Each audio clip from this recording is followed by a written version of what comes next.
হামাসের সাথে যুদ্ধবিরতির আলোচনার মধ্যেই গাজা পুরোপুরি দখল করতে 60,000 রিজার্ভ ফোর্সকে ডেকে পাঠালো ইসরায়েল। গেল মাসে হামাসের সঙ্গে যুদ্ধবিরতির আলোচনা ভেস্তে যাওয়ার পর ইসরায়েল পুরো গাজা উপত্যকা দখলের ঘোষণা দেয়।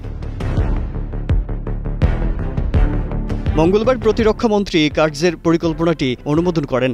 ইসরায়েলের গাজা দখলের এই পরিকল্পনার নিন্দা জানিয়েছে অস্ট্রেলিয়া, কানাডা সহ ইউরোপীয় মিত্ররা।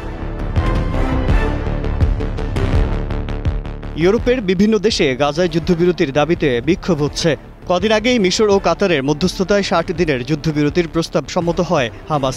ইসরায়েল এখনও সেই প্রস্তাবের কোনো জবাব দেয়নি। ধারণা করা হচ্ছে অবরুদ্ধ গাজায় হামাসের হাতে 20 জন জিম্মি আটক আছেন। ইসরায়েলের প্রধানমন্ত্রী নেতানিয়াহু বলছেন, সামরিক বাহিনীর লক্ষ্য হামাসের হাতে থাকা সমস্ত জিম্মি মুক্তি নিশ্চিত করা এবং ফিলিস্তিনি সশস্ত্র গোষ্ঠীটিকে পুরোপুরি পরাজিত করা। ইসরায়েলের ডিফেন্স ফোর্স জানিয়েছে, গাজায় দ্বিতীয় পর্যায়ের অভিযানের প্রস্তুতি হিসেবে 60,000 রিজার্ভ সৈন্যকে ডাকা হয়েছে। গাজার আশেপাশের এলাকা ধীরে ধীরে দখল করা হবে। এতে 5টি ডিভিশন অংশগ্রহণ করবে।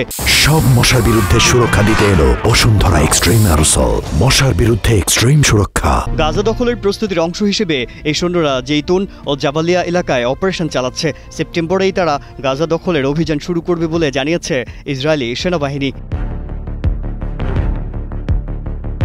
প্রতিরক্ষা মন্ত্রী কার্জের বলেছেন, অভিযান শেষ হলে গাজার চেহারা বদলে যাবে। গাজা আর আগের মতো থাকবে না। গাজা শহরের বাসিন্দাদের দক্ষিণে স্থানান্তর করা হবে। সেখানে সামরিক বাহিনী খাদ্য বিতরণ কেন্দ্র এবং ফিল্ড হাসপাতাল স্থাপন করবে।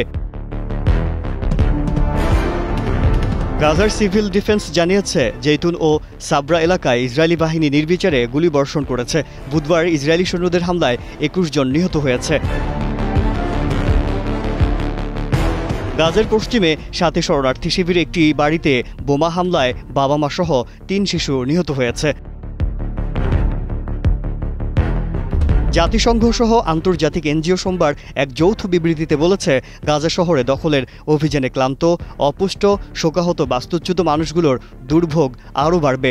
লাখ লাখ মানুষকে গাজার দক্ষিণে জোরপূর্বক সরিয়ে নেয়া আরেকটি বিপর্যয়ের পথ তৈরি করবে। সেখানে ইতোমধ্যেই মানুষের ভিড়ের কারণে বসবাসের পরিস্থিতি নেই। গেল অক্টোবর থেকে গাজায় চলমান হামলায় পর্যন্ত নিহত হয়েছে 65,000-এর বেশি ফিলিস্তিনি। গাজার অধিবাসীদের 90% তাদের বাড়িঘর ছাড়তে বাধ্য হয়েছেন। ভেঙে পড়েছে গাজার স্বাস্থ্য, পানি ও স্যানিটেশন ব্যবস্থাও। মাজহারুল আলম, কালের কণ্ঠ।